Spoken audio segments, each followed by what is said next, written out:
नमः सिद्धेभ्यः।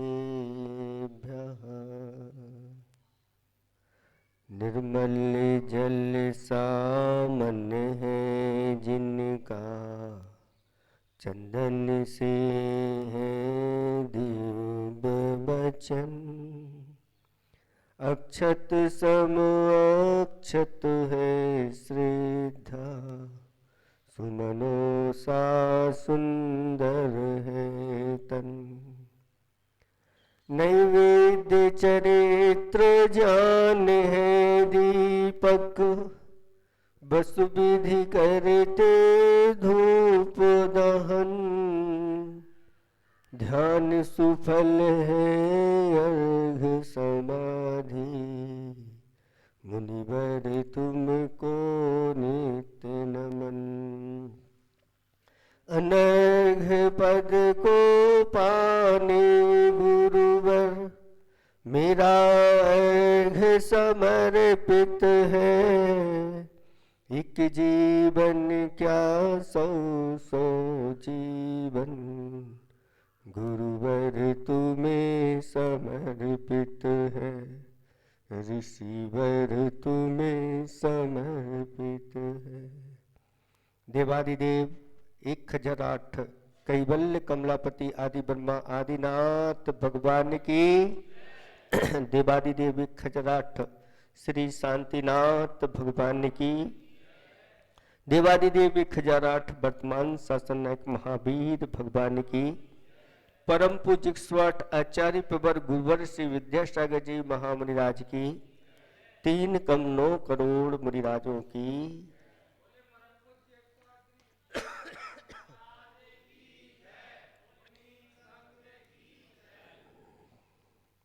धर्म स्नेही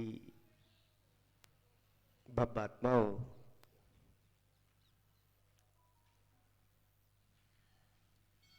एक चित्रकार ने चित्र बनाया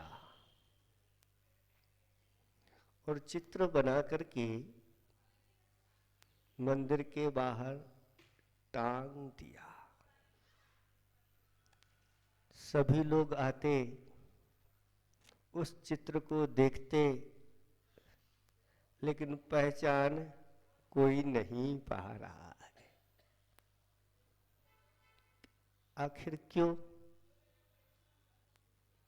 क्योंकि जो चित्र बनाया गया उसका जो चेहरा था पूरा बालों से ढका हुआ था। बाल कैसे थे? चेहरा दिखाई नहीं दे रहा था। और उसके पैर में पंख लगे हुए थे।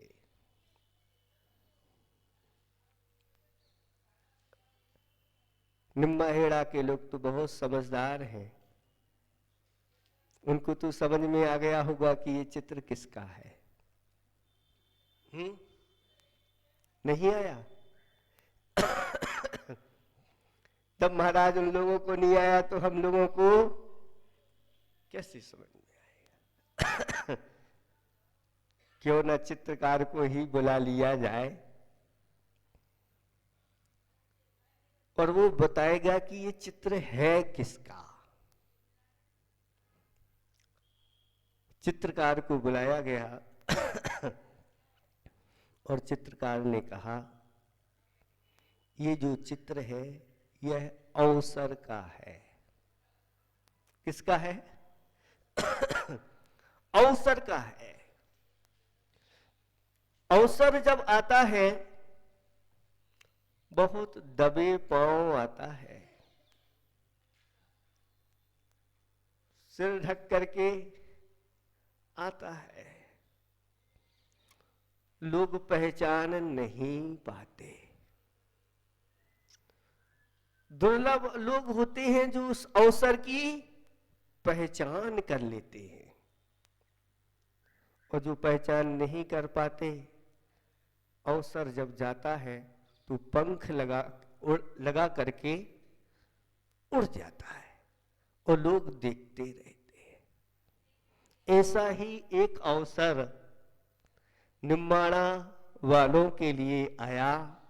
जब यहाँ पर पूज्य प्रमाण सागर जी महाराज का आगमन हुआ और उन्होंने उस अवसर को अच्छी तरह से पहचान लिया और उस अवसर का लाभ उठा लिया कि यहाँ पर एक बड़े जिनालय की नींव रख दी गई और आज वह बन करके तैयार हो गया, जिसमें सबकी भावनाएं जुड़ती गई। जिसकी जैसी जो शक्ति थी, शक्ति का प्रयोग किया और आज तैयार है आपका ये जिनालय। अभी अंदर से नहीं देखा, बाहर से ही देखा तो देखा कि वास्तव में आसपास ऐसा अभी जिनालय कहीं नहीं है। मंदिर तो बन करके तैयार हो गया। आप लोगों की बार बार भावनाएं थी कि कोई महाराज निकट में आ जाए और हमारा कार्य सिद्ध हो जाए। और घाटोल वाले लोग, उनको भी अपने कार्य की सिद्धि करना थी। उन्होंने ही इंदौर से निवेदन प्रारंभ कर दिया और उनकी भावनाएं फलीभूत हुई और आचार्य भगवंत ने हम लोगों के लिए आदेश दे दिया कि कहाँ जाना है। घाटोल नहीं कहा, आचार्य भगवत ने कहा कि बागड़ जाना है। और बागड़ में तो सब समाहित हो जाते हैं, अब किसको कैसा मिलना है। क्योंकि आचार्य श्री ने तो, आचार्य श्री की दृष्टि जो होती है बहुत विशाल होती है, दूर की उनकी दृष्टि होती है। और बागड़ में भी छोटा मोटा नहीं है, बड़ा बागड़ है और सबकी भावनाएं जुड़ी हुई हैं। और जैसे ही बागड़ की भूमि पर प्रवेश हुआ और गुरुदेव के संकेत भी हो गए कि ठीक है, घाटोल वालों को आशीर्वाद दे दो। और उन्होंने पूरा विहार वहीं से कराया। उनको पता नहीं था कि घाटोल जाना है महाराज को, उनको तो पता था कि बागड़ जाना है। लेकिन उनकी भावनाएं सफलीभूत हुई और बागड़ जाकर के वहां पर घाटोल में चातुर्मास हुआ। और जैसे ही चातुर्मास हुआ तो निम्माड़ा वालों को भी पता चल गया कि महाराज अब पास में आ गए हैं, ज्यादा दूरी नहीं है। और अपनी अर्जी लगाना प्रारंभ कर दिया। अब बार बार आते, महाराज हम लोगों को डेट दे दो। हम भैया, हमारे हाथ में डेट देना थोड़ी है, सब गुरु जी के। और बार बार ही आए महाराज, सभी हमारे यहाँ महिला वर्ग तो बार बार ही कह, भैया डेट कब आ रही है, भैया महाराज कब आ रहे हैं, पंच कल्याण कब होना है। थोड़ा धैर्य रखो। धैर्य रखते रखते पूरा चातुर्मास हो गया और चातुर्मास के बाद फिर डेट आ गई। लेकिन वह घाटोल की आई, निम्माड़ा की नहीं आई। ये कहते महाराज पहले से दे दो। फिर पुरुषार्थ किया तो डेट आई, तो वो खुड़ादरी की आ गई, ये लोग रह गए। फिर भावना आई, ठीक है अब आप ऐसा कर लो, इस डेट में अगर हो जाए तो अच्छा है। वहां पर प्रदीप भैया भी थे, तो हमने कहा ये रख लो 10 से 14 की, बहुत अच्छी 10 से 15 वाली डेट अभी फरवरी की। तो तैयार नहीं लोग, ऐसा वैसा। भैया जी भी कहने लगे इसमें वो थोड़ा ऐसा टल गई। ये लोग कहते हैं हम लोग को तो 25 तारीख की दे दो। चलो ले लो, तुम अपने मन से जो चाहिए है ले लो। और ले ली, सारी तैयारियां भी हो गई, हम लोगों का इस तरह व्यवहार हुआ। लेकिन कारणवशात यह कार्य क्या आगे जाकर के फेल होने वाला था। लेकिन ये लोग समय पर उपस्थित हो गए, हम लोगों की दिशा मुड़ गई थी, और जैसे ही हमारे पास बैठे तो भैया हमने कहा ऐसा है, गुरु जी का स्वास्थ्य ठीक नहीं है, हम लोगों की भावना वहाँ जाने की चल रही है, अगर हो सके तो अगर फास्ट कर लो तो बहुत अच्छा रहेगा, और ये 10 से 15 वाली डेट अच्छी है और आप बात कर लो। और उन्होंने देखा कि इसमें अपनी व्यवस्था हो जाएगी, और कहा महाराज आप तो पंचकल्याण करा के जाओ, स्टेट में हम लोग तैयार। और हम लोग 22 किलोमीटर आगे चले गए थे, फिर वहां से आकर के और इन लोगों को आशीर्वाद दिया। और आप लोग समझ रहे होंगे कि गुरुओं के मुख से जो वचन निकल जाते हैं, आप लोग ऐसे करो चाहे वैसे करो, आखिर वह वही हुआ।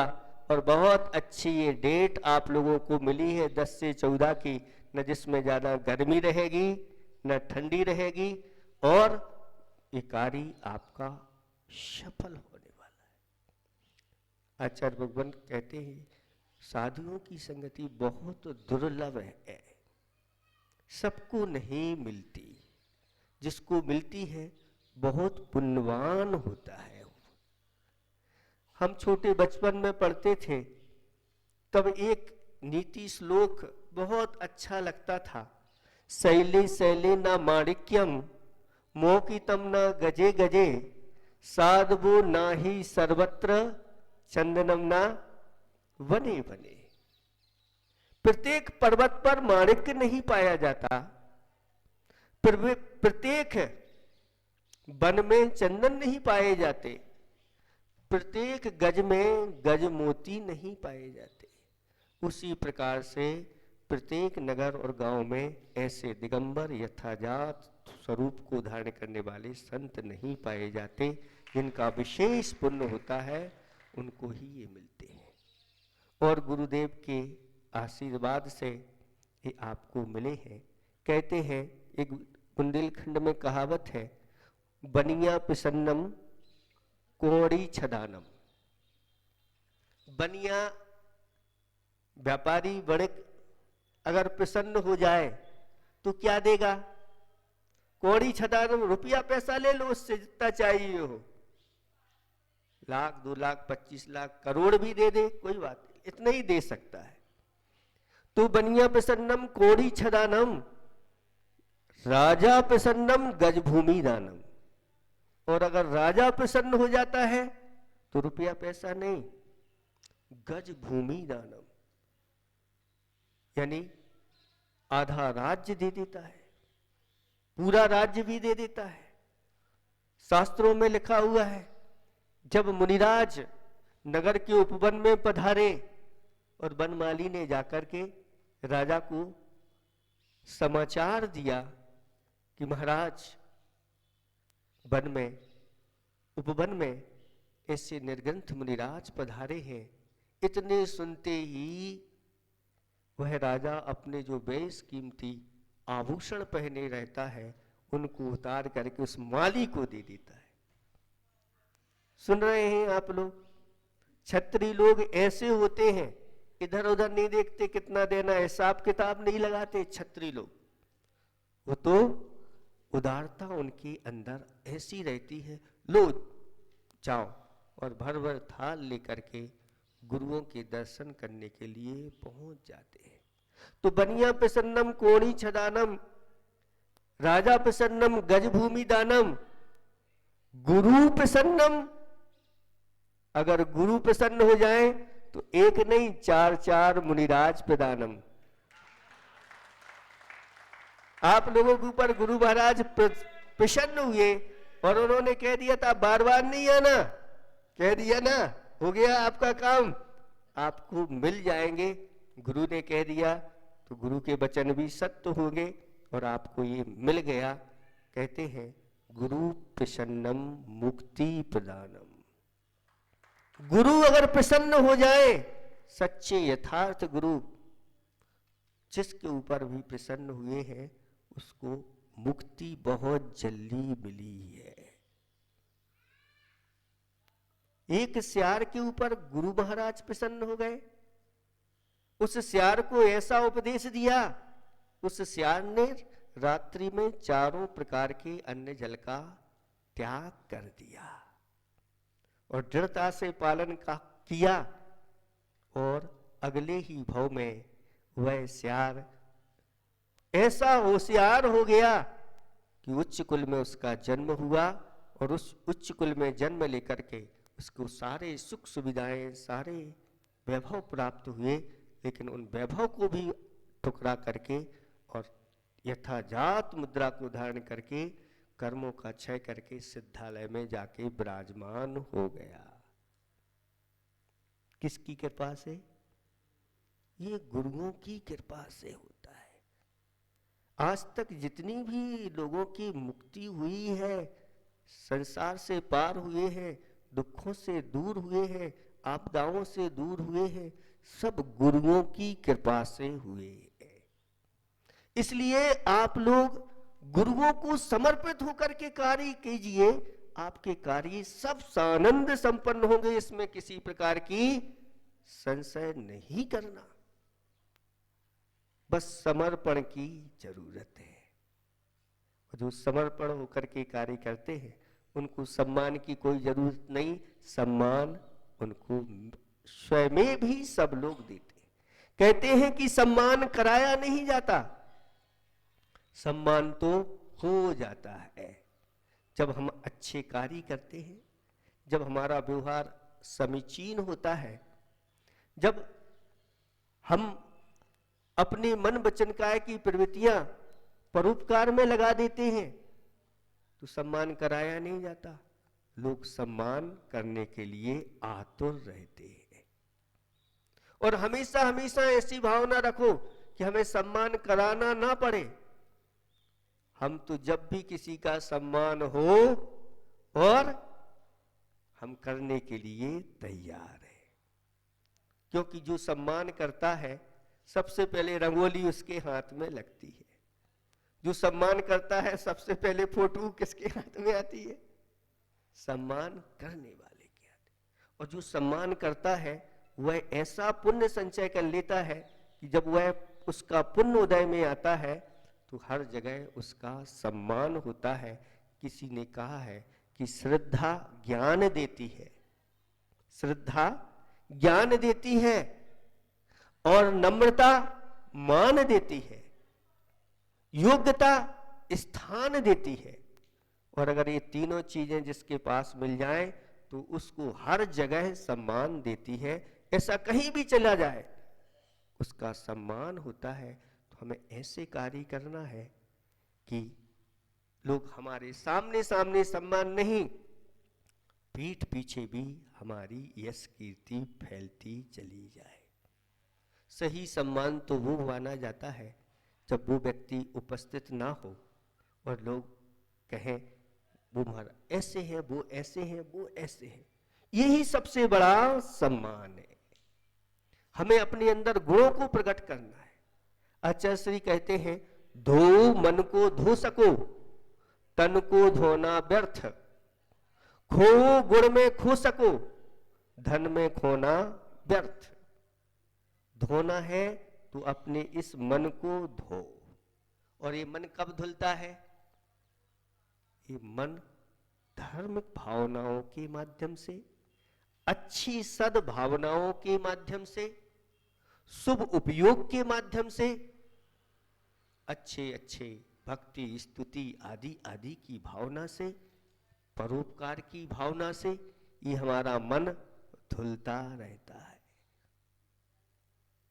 और तन धोने के लिए तो 2 लोटे पानी डालो और धुल जाता है, लेकिन वह फिर पुनः मलिन हो जाता है। अनादिकाल से इस तन को धोते आए हैं, ये तन शुद्ध नहीं हो पाया है। आचार्य भगवान कहते हैं, एक बार मन को धोने का पुरुषार्थ प्रारंभ कर दो, बस हमेशा हमेशा के लिए आप एक दिन शुद्ध आत्म तत्व को प्राप्त हो जाओगे। मुनिराजों के लिए स्नान करने की आवश्यकता क्यों नहीं पड़ती? बताओ।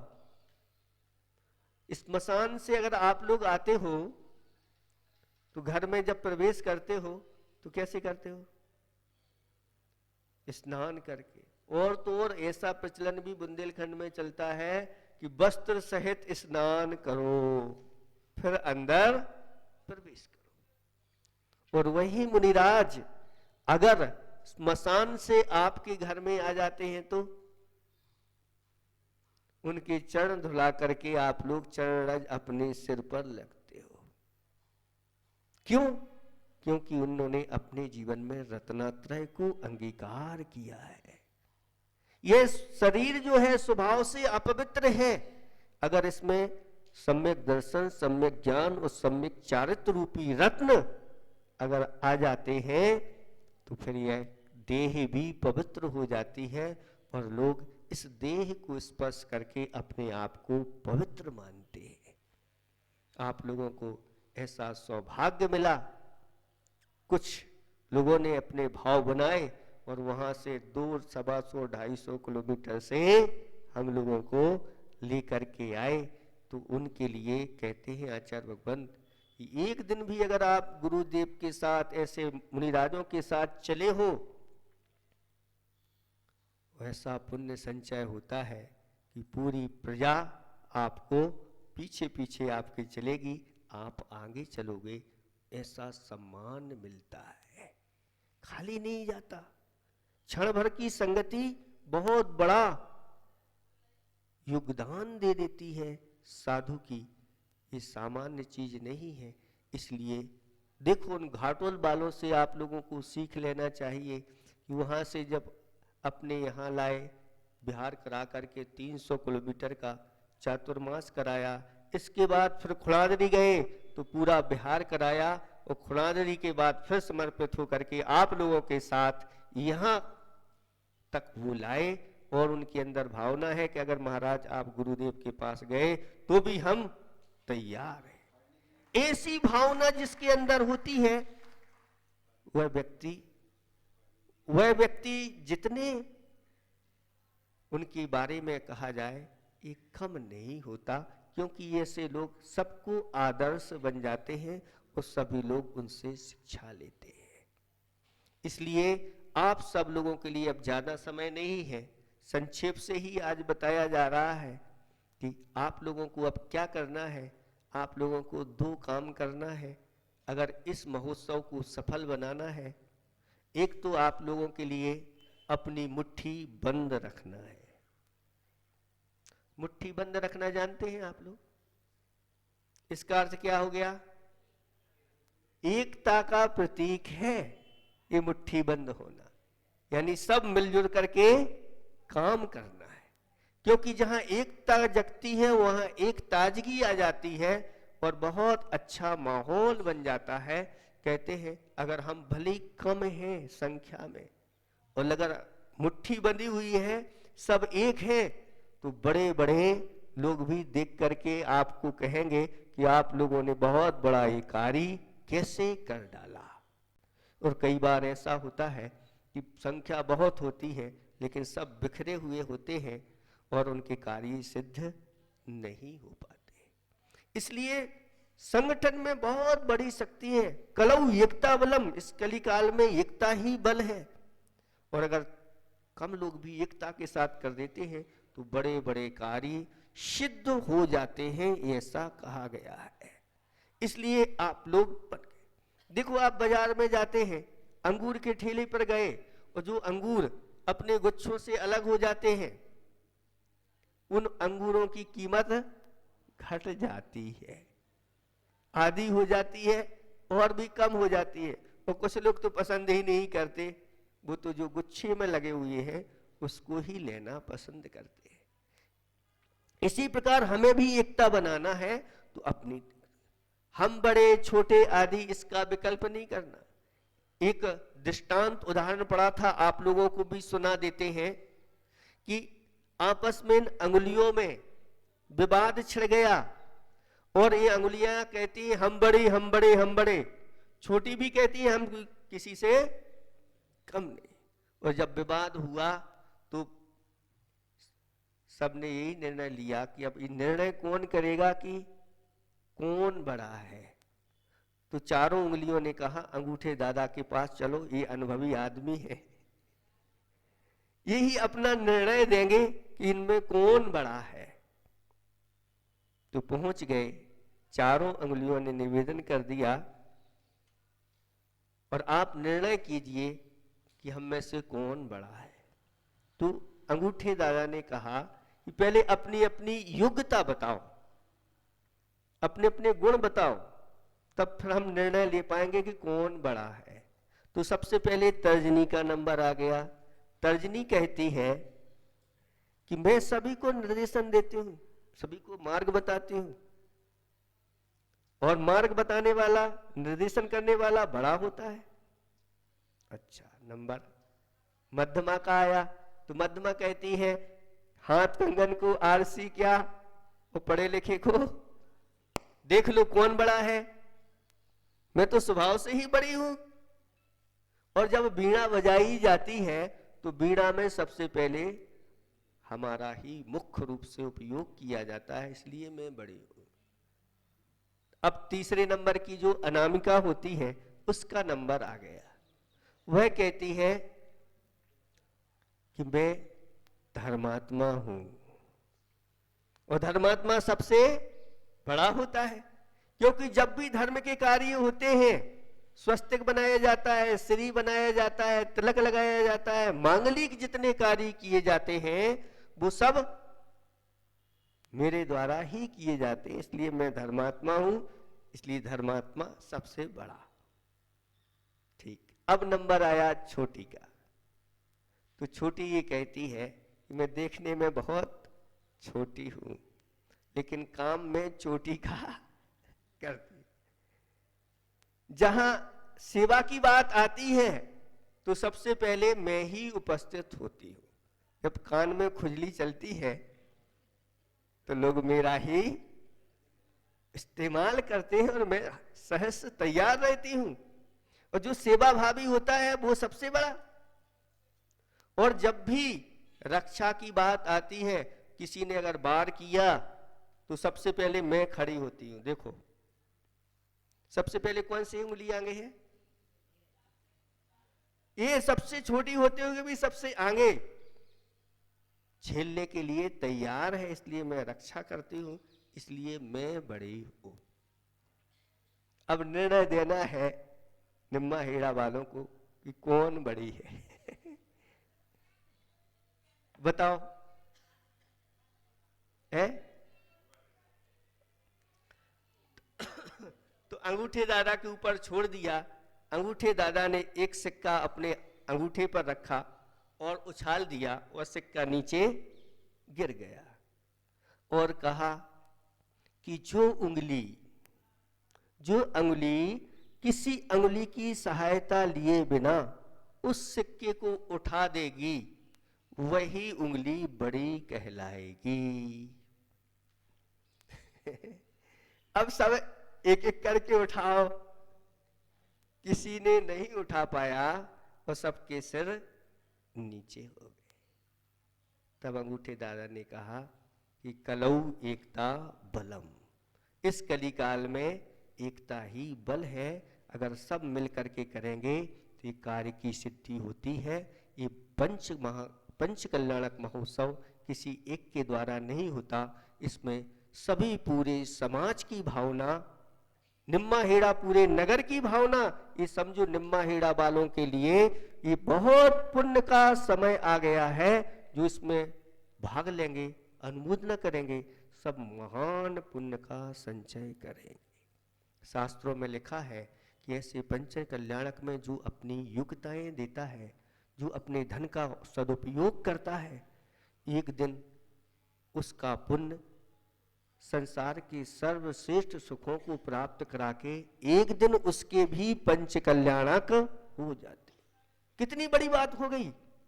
अभी आप भगवान के पंच कल्याणक कर रहे हो, आगे जाकर के देव आदि बनोगे, साक्षात भगवान के पंच कल्याणक करोगे, और एक दिन ऐसा पुण्योदय में आएगा कि आपके भी पंच कल्याणक हो जाएंगे और आप पंच परमेष्टि की श्रेणी में आ जाओगे। ऐसी ये है तो आप लोगों को अपनी मुट्ठी बंद रखना है और आपको अपनी मुट्ठी खोल के भी रखना है। ये कैसी बात होगी महाराज? मुट्ठी बंद तो ये तो एकता के लिए है, मुट्ठी खोलना यानी अपनी उदारता दिखाना, कंजूसी से कोई काम नहीं करना, अपने धन को ऐसे सदुपयोग कार्यों में लगा लेना। अगर चूक गए तो ये अवसर फिर उड़ जाएगा पंख लगा करके और देखते रह जाओगे। आचार्य भगवान कहते हैं ऐसे इन सु अवसरों में जिसने अपना धन का सदुपयोग कर लिया कभी कमी नहीं आती। हम तो ये कहते हैं जहाँ जहाँ पंच कल्याणक हुए हैं लोगों की ऐसी वृद्धि हुई है कि आज वह करोड़ों का दान करने के लिए भी सक्षम रहते हैं और अहोभाग्य मानते हैं। कई स्थान तो ऐसे हैं 2-2, 3-3 साल के अंतर में पंच कल्याणक वहाँ होते ही रहते। ये सब अपने लिए अवसर आए हैं, इन अवसर पर चूकना नहीं। इतना ही हम आज पहले दिन पर्याप्त समझते हैं। आप लोगों को कुछ समझ में तो आ गया होगा कि हमें मुट्ठी अपनी बंद रखना है और अपनी मुट्ठियों को खोल के भी रखना है, और साथ साथ में जो गुरु महाराज कहें उस गुरु महाराज के अनुसार हमें कार्य करना है। हमारे सब कार्य सिद्ध होंगे। जब सिद्धालय की प्राप्ति हो जाती है तो इतने छोटे मोटे कार्य हैं, आप लोग आज से ही अपनी विशुद्धि बढ़ाना प्रारंभ कर दें। कोई एक चीज का त्याग करके रखें जब तक पंच कल्याणक नहीं होते, और कोई एक जप शांतिनाथ भगवान की, आदिनाथ भगवान की या पार्श्वनाथ भगवान की जप संकल्प पूर्वक करना और सबको जोड़ करके रखना, सभी जगह जा करके सबको सम्मान देना। यह कार्य आपके जीवन में मंगलमयी हो। इन्हीं भावनाओं के साथ अहिंसा परमो धर्म की